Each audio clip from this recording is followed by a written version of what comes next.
Hello students, चलिए start करते हैं हमारा new lesson real numbers exercise 1.2 from question number 2। पहला जो क्वेश्चन है उसमें हमें बताया गया है कि LCM and HCF of following in pair of integers and verify that LCM into HCF is equal to product of the two numbers. तो पहले हमें एलसीएम और एचसीएफ निकालना है, दो पेयर दिए जाएंगे इंटीजर्स के उसके, और फिर उन्हें मल्टीप्लाई करना है और फिर इक्वेट करके वेरीफाई करना है कि ये दोनों प्रोडक्ट है, प्रोडक्ट ऑफ टू नंबर्स के इक्वल है। मतलब अगर सपोज आपको ए और बी दो नंबर दिया जाता है तो पहले ए और बी का एलसीएम निकालना है, फिर ए और बी का एचसीएफ निकालना है, और उसके बाद a इंटू बी से इसको इक्वेट करके प्रूव करना है कि ये वेरीफाई है कि LCM into HCF is equal to product of the two numbers. तो पहला क्वेश्चन देख लेते हैं, 26 इंटू 91। तो पहले हम 26 का एलसीएम और एचसीएफ निकालेंगे। ऐसा निकालने के लिए हम दो मेथड यूज कर सकते हैं, एक तो ट्री मेथड और एक जो मैंने पहले भी दिखाया था। तो हम ट्री मेथड यूज करते हैं। यहाँ पे 91 में आएगा 13 इंटू 7। तो यहाँ पे लोएस्ट कॉमन मल्टीप्लीकेशन अगर मैं एलसीएम की बात करूं तो वो होगा 2 इंटू 13, और यहाँ पे एक 13 क्योंकि हमें ऑलरेडी मिल गया है तो हम इस 13 को नहीं लेंगे, 7 नहीं है इसमें तो हम 7 को लेंगे। अब एचसीएफ निकालने के लिए हमें देखना पड़ेगा कि कैसे हम एचसीएफ निकालते हैं इस मेथड से, मतलब ट्री मेथड से। तो पहला एचसीएफ निकालने के लिए हमें दो कॉमन देखना पड़ेगा। यहाँ पे कॉमन क्या है? 13। इसके अलावा और कोई कॉमन नहीं है तो बस 13 यहाँ पे एचसीएफ है।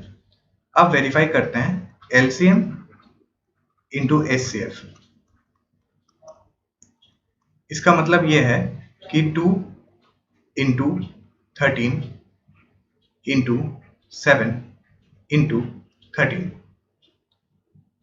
तो हम यहाँ पे देख सकते हैं कि यहाँ पे 2 इंटू 13 क्या बन जाएगा? 26, और यहाँ पे 7 इंटू 13 क्या बन जाएगा? 91, और ये मल्टीप्लिकेशन यहाँ पे आ जाएगा। तो इसका मतलब ये है कि ये एलसीएम इंटू एचसीएफ इक्वेट होता है प्रोडक्ट ऑफ टू नंबर्स के।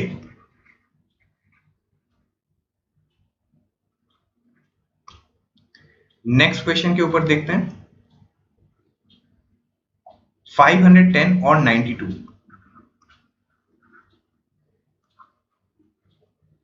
देखिए मुझे पता है कि 17 इंटू 3 होता है 51, तो 17 इंटू 3 अगर 51 होगा तो इससे अगर और एक 10 मल्टीप्लाई कर देंगे तो वो बन जाएगा 510। अब ये दोनों प्राइम नंबर्स है तो इससे कॉम्पोजिट नंबर को फिर से हम प्राइम नंबर्स में ब्रेक करते हैं, 2 इंटू 5।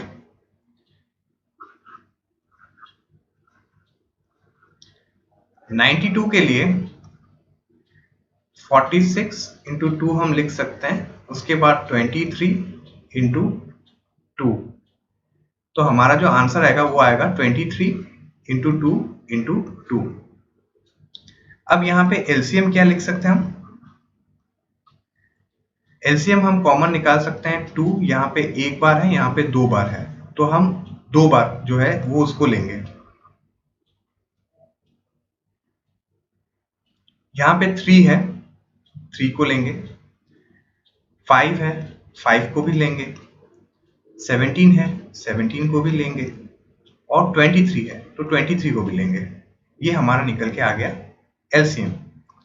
एचसीएफ देखते हैं, यहाँ पे कॉमन 17, यहाँ पे 17 है, यहाँ पे 17 नहीं है, यहाँ पे 3 है, यहाँ पे 3 नहीं है, यहाँ पे 2 है, यहाँ पे बस एक ही 2 है, यहाँ पे दो 2 है तो हम एक 2 ले सकते हैं।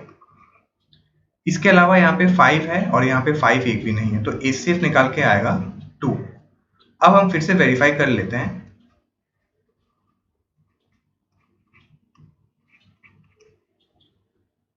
Two square into 3 into 5 into 17 into 23।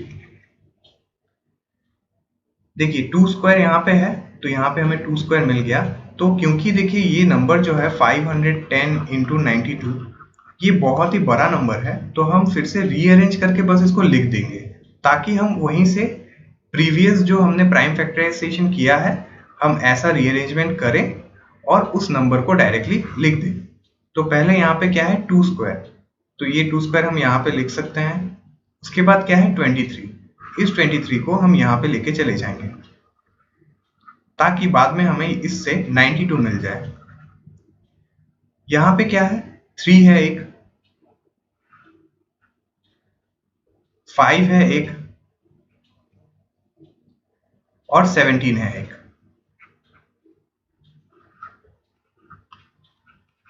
साथ ही साथ आपने देखा होगा यहाँ पे एक 2 भी है। ये 2 आपको यहाँ पे इसलिए नहीं दिख रहा है क्योंकि हमने यहाँ पे तो इनटू किया है एचसीएफ, लेकिन यहाँ पे मल्टीप्लाई हम नहीं कर पाए, हम भूल गए। तो यहाँ पे हम 2 मल्टीप्लाई कर देते हैं, ये 2 यहाँ पे मल्टीप्लाई कर देंगे, तो यहाँ पे हमारा आंसर आ जाएगा 510। तो ऐसे करके हम प्रूव कर सकते हैं इस केस में, जब आपका जो नंबर आपको दिया गया है वो काफी बड़ा है। तो आप अगर यहाँ पे ऐसे करके मल्टीप्लाई करके दिखाना चाहेंगे कि 510 इंटू 92 RHS आप एक बार निकालेंगे और उसके बाद आप फिर से एक बार एलसीएम करके इन दोनों का मल्टीप्लाई करेंगे, तो काफी इसमें टाइम चला जाएगा। तो मुझे लगता है इसमें बेस्ट मेथड है, क्योंकि आपने ऑलरेडी इसमें प्राइम फैक्टराइजेशन करके रखा है, तो आप इसको फिर से रीग्रुप करके या रीअरेंज करके आप वही नंबर्स को फिर से बाद में लिख सकते हैं। चलिए नेक्स्ट क्वेश्चन के ऊपर देखते हैं। 336 और 54, हम फिर से ट्री मेथड यूज करेंगे प्राइम फैक्टराइजेशन करने के लिए। 336 मतलब 6 इंटू 56, 6 मतलब 3 इंटू 2, 56 मतलब 8 इंटू 7। तो 8 जब हम लिख सकते हैं ऐसे करके 2 टू द पावर क्यूब, क्योंकि 2 इंटू 2 4 और इंटू 2 8, तो 2 टू द पावर क्यूब हम लिख सकते हैं यहाँ पे, और इंटू 7 क्योंकि 8 इंटू 7 56। यहाँ पे हमारा जो आंसर निकल के आएगा वो 2 to the power 4 into 3 into 7 आएगा। इसमें देखते हैं 54 मतलब 27, 27 है 3 टू द पावर क्यूब, मतलब 3 इंटू 3 इंटू 3, तो ये आता है 3 क्यूब।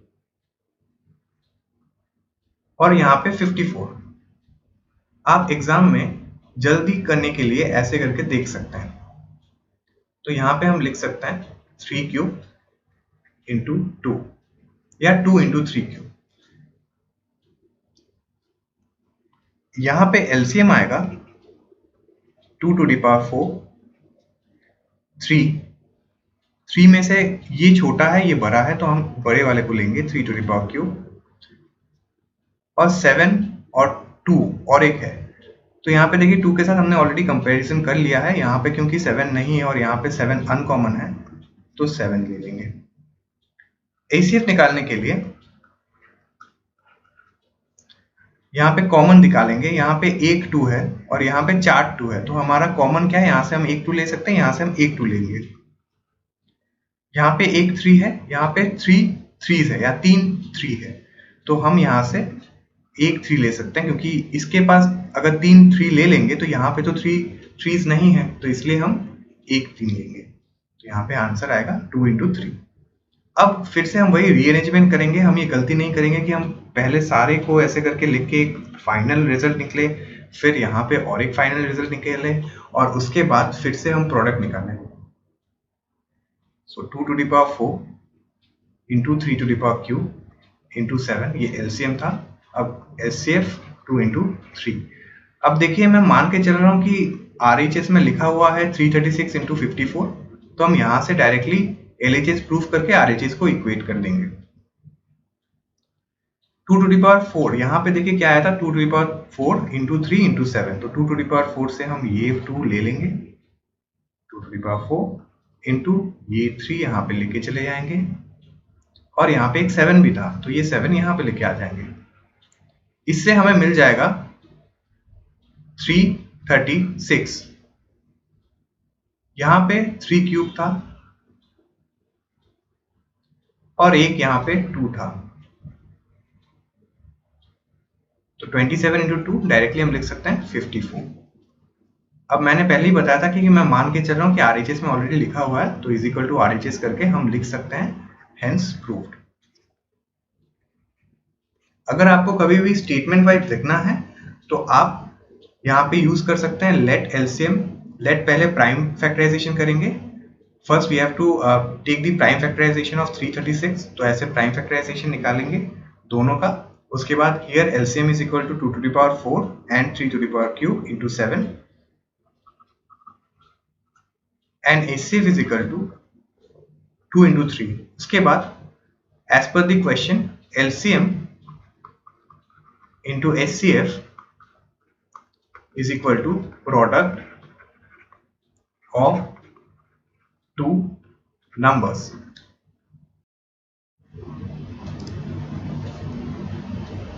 तो ऐसे करके हम लिख सकते हैं और बाद में ये वर्क करके हम यहाँ पे कैलकुलेशन करके RHS प्रूफ कर सकते हैं, हेंस प्रूफ्ड।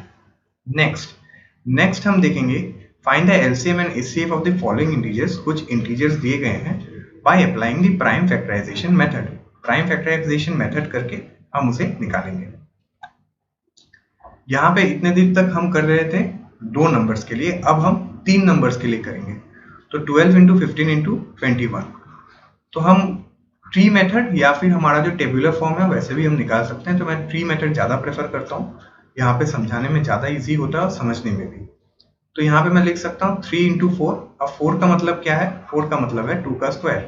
तो यहाँ पे मैं लिख सकता हूँ 2 का स्क्वायर। यहाँ पे हम लिख सकते हैं 3 इंटू 5। यहाँ पे लिख सकते हैं 3 इंटू 7। यहाँ पे एलसीएम क्या होगा? हर एक को मतलब लोएस्ट टर्म से हम पहले सॉल्व करेंगे। पहले लोएस्ट टर्म क्या है? 2। तो 2 का डिग्री क्या है? स्क्वायर, और किसी में नहीं है तो 2 का स्क्वायर लिखेंगे। 3 यहाँ पे 3 टू द पावर 1, यहाँ पे भी 3 टू द पावर 1, तो यहाँ पे भी 3 टू द पावर 1 है। तो हम 3 इंटू 3 इंटू 3 नहीं लिखेंगे, हम बस 3 लिखेंगे कॉमन। 5 है यहाँ पे, 5 और किसी में नहीं है तो 5 लिखेंगे। सेम गोज फॉर 7, 7 यहाँ पे है, 7 और कहीं पे नहीं है तो 7 लिखेंगे। और नेक्स्ट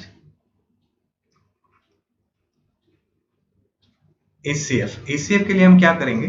फैक्टर्स निकालेंगे। तो यहाँ पे कॉमन क्या है? 3 है, मुझे बस 3 दिख रहा है। क्या आपको कुछ और दिख रहा है नंबर्स 3 के अलावा? नहीं, यहाँ पे 2 बस इसी के पास है, 5 इसी के पास है, 7 इसी के पास है। तो जो एचसीएफ है वो 3 है। अब मैं ये आपको बताना चाहता हूँ कि जो रूल्स हमने पहले फॉलो किया, क्या वो इसके साथ भी फॉलो होता है कि नहीं, वो आप चेक कर सकते हैं। देखिए एलसीएम और एचसीएफ क्योंकि हमें इसमें निकालने के लिए बताया गया है, ऐसे फॉर्म में अगर हम रख देंगे तो इसे बता सकते हैं प्राइम फैक्टराइजेशन में। लेकिन हमें एक नंबर के रूप में इसको रिप्रेजेंट करना है, तो हम नंबर के रूप में रिप्रेजेंट करेंगे। मल्टीप्लिकेशन करने का भी एक तरीका होता है एग्जाम में, ताकि हम जल्द से जल्द कर पाए। तो देखिए 5 इंटू 3 21 और 5 इंटू 4 20, आंसर आ जाएगा 420। और यहाँ पे है 3। बस ये हमें निकालना था एलसीएम और एचसीएफ। मैं उम्मीद करता हूँ कि आपने चेक किया होगा कि एलसीएम इंटू एचसीएफ यहाँ पे हो रहा है कि नहीं, प्रोडक्ट ऑफ ऑल 3 नंबर्स। मुझे लगता है यहाँ पे नहीं होगा, क्योंकि देखिए यहाँ पे 3 हमने एक बार लिया है, वहाँ पे कितने 3 है? 1 2 3। तो जब आप मल्टीप्लाई करेंगे तो यहाँ पे आपको एचसीएफ और एलसीएम मल्टीप्लाई करने से बस 2 ही 3 मिलेंगे। 5 और 7 तो मिल जाएंगे, 2 भी मिल जाएंगे, लेकिन 2 ही 3 मिलेंगे और एक 3 बचा रहेगा, जिसके कारण आपका एलएचएस जो है वो आरएचएस के साथ इक्वेट नहीं होगा। Next 17 into 23 into 29। यहाँ पे देखिए एलसीएम 17 इंटू 23 इंटू 29 ही होगा। क्यों? क्योंकि सारे प्राइम नंबर्स हैं। तो देखिए मैंने जो बताया था आपको फंडामेंटल थ्योरम ऑफ डिवीजन, उसमें मैंने बताया था कि कॉम्पोजिट नंबर का प्राइम फैक्टराइजेशन। लेकिन यहाँ पे तो नंबर पहले से ही प्राइम नंबर होके बैठा है, तो यहाँ पे हम प्राइम नंबर का प्राइम फैक्टराइजेशन नहीं कर पाएंगे। करेंगे भी तो हमारा आंसर 17 इंटू 1 आएगा, 23 इंटू 1 आएगा, 29 इंटू 1 आएगा। और मैंने पहले ही बताया था कि हमको 1 नहीं लेना है, वहां पे हमें कुछ और नंबर्स लेने हैं। तो यहाँ पे इस कारण 17 इंटू 23 इंटू 29 होगा। और एचसीएफ यहाँ पे क्या होगा? एचसीएफ यहाँ पे बस 1 होगा, क्योंकि जब हम ऐसे करके मल्टीप्लाई करेंगे तो देखिए हमें बस 1 कॉमन में मिलेगा। तो यहाँ पे इसलिए एचसीएफ 1 होगा। नेक्स्ट क्वेश्चन देखते हैं। बताया गया है कि एचसीएफ दिया गया है 306 और 657, जो 2 नंबर है, उसका एचसीएफ है 9 और एलसीएम ऑफ 306 और 657 हमें निकालना है। तो हम वो सेम रूल फॉलो कर सकते हैं कि LCM into HCF is equal to product of to numbers. तो पहला नंबर हमारा क्या है, एलसीएम जो है वो 9 है, सॉरी एचसीएफ हमारा 9 है।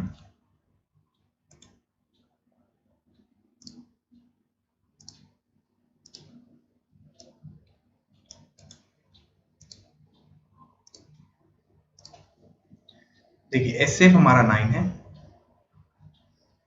एलसीएम हमें निकालना है। प्रोडक्ट क्या है, यहाँ पे टू नंबर्स हमें दिया तो नहीं है अलग से कि ये दो नंबर है, लेकिन प्रोडक्ट जब हम एलसीएम इन दोनों का निकाल रहे हैं तो प्रोडक्ट ऑफ टू नंबर्स भी इन दोनों का ही निकालेंगे, कोई दूसरे नंबर का नहीं निकालेंगे। अब देखिए हमें क्या करना है, बस क्रॉस मल्टीप्लिकेशन करना है या क्रॉस डिवीजन जो आप बोलते हैं वैसे करना है। तो ये 9 नीचे उतर के आ जाएगा।